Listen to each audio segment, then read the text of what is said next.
ദിവ്യാത്മാക്കൾക്കെല്ലാം വിനീതമായ നമസ്കാരം. നാം ഓരോ നിമിഷവും ഏതെല്ലാം വഴിക്കാണ് ചെലവഴിക്കുന്നത്? നല്ല വഴിയിലൂടെ ചെലവഴിച്ചാലും ചീത്ത വഴിയിലൂടെ ചെലവഴിച്ചാലും നമ്മുടെ സമയമാണ് നഷ്ടമാകുന്നത്. വേണ്ട വഴിക്ക് ചെലവഴിക്കുകയാണെങ്കിൽ ലാഭവും, വേണ്ടാത്ത വഴിക്കാണ് സമയം ചെലവഴിക്കുന്നതെങ്കിൽ നമുക്ക് നഷ്ടവുമായിരിക്കും. കിട്ടിയ സമയം നാം വേണ്ടതുപോലെ ഉപയോഗപ്പെടുത്തുകയാണെങ്കിൽ ജീവിതത്തിൻ്റെ പരമമായ ലക്ഷ്യത്തിൽ എത്തിച്ചേരാൻ നമുക്ക് സാധിക്കുന്നതാണ്. അതിനാൽ ഒരു കവി പറയുന്നു, വേണ്ടാത്ത കാര്യത്തിലോടും പോലെ വേണ്ടുന്ന കാര്യത്തിലോടിക്കൊണ്ടേടിൽ താണ്ടാം ഈ സംസാരക്കടലെ വേഗം താണ്ടിടാം ആനന്ദക്കടലിൻ്റെ മധ്യേ. വേണ്ടാത്ത കാര്യത്തിൽ ഓടും പോലെ, ഓട്ടം മനസ്സിൻ്റെ സ്വഭാവമാണ്.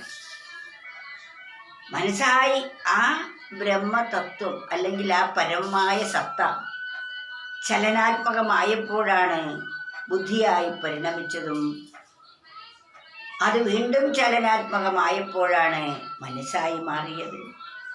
മനസ്സായതോടുകൂടി അത് ഇന്ദ്രിയങ്ങളിൽ കൂടി ബഹിർഗമിച്ച് ഈ ദൃശ്യപ്രപഞ്ചങ്ങളെല്ലാം കണ്ടും മറിഞ്ഞും കേട്ടും ഇതിൻ്റെ പുറകെ പോകും.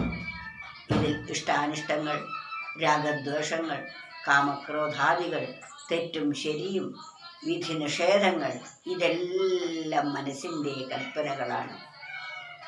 ഇങ്ങനെ ദൃശ്യ ശബ്ദസ്പർശ രൂപരസഗന്ധങ്ങളിലേക്ക് മനസ്സ് ഒഴുകിയതോടുകൂടി ആ മനസ്സ് ഈ പ്രപഞ്ച വസ്തുക്കളിൽ സുഖമാണെന്ന് തെറ്റിദ്ധരിച്ച് ഇവയെ ലഭിക്കാനായി പാടുപെടുന്നു. എന്നാൽ സുഖം കിട്ടുന്നില്ലെന്ന് മാത്രമല്ല, ബന്ധനവും ദുഃഖവും സ്വഭാവമായി തീരുകയും ചെയ്യുന്നു. കൂടുതൽ കൂടുതൽ ആസക്തി വളർത്തി കൂടുതൽ കൂടുതൽ വസ്തുക്കളെ സമ്പാദിച്ച് സുഖം ലഭിക്കുമല്ലോ എന്ന് കണക്കുകൂട്ടി ദുഃഖത്തിൻ്റെ കയത്തിൽ ആണ്ടുപോകുന്ന പതിവാണ് നാം കണ്ടുവരുന്നത്. അതുകൊണ്ട് നമ്മുടെ മനസ്സിനെ നമ്മൾ വേണ്ടാത്ത വിഷയങ്ങളിലേക്ക് കൂടാതെ വേണ്ടുന്ന വിഷയങ്ങളിലേക്ക് തിരിച്ചു വരണം. അപ്പോഴേ നമുക്ക് സമയമുണ്ടാവൂ. അല്ലെങ്കിൽ നമുക്ക് ഒട്ടും തന്നെ സമയം തികയുകയില്ല. നാം മനുഷ്യായുസ്സൽപ്പം അതിൽ പാതി നിദ്ര, മനം മോഹഗ്രസ്തം പരം യൗവനത്തിൽ, ബലശൂന്യവാർദ്ധക്യ ബാല്യം കഴിച്ചാൽ സത്യം ഗ്രഹിപ്പാൻ സമയമില്ലൊട്ടും. ഇതെത്ര ഒരു വാസ്തവമാണ്. ആയുസ് വളരെ കുറച്ച്, തടസ്സങ്ങൾ അനവധി, മനസ്സിലാക്കാൻ കുറേ കാര്യങ്ങൾ. അതുകൊണ്ട് അതിൻ്റെ സാരം മനസ്സിലാക്കി അത് നമ്മുടെ ജീവിതത്തിൻ്റെ ഭാഗമാക്കി തീർക്കുമ്പോൾ മാത്രമേ നാം ജീവിച്ചത് കൊണ്ട് പ്രയോജനമുണ്ടാകുന്നുള്ളൂ.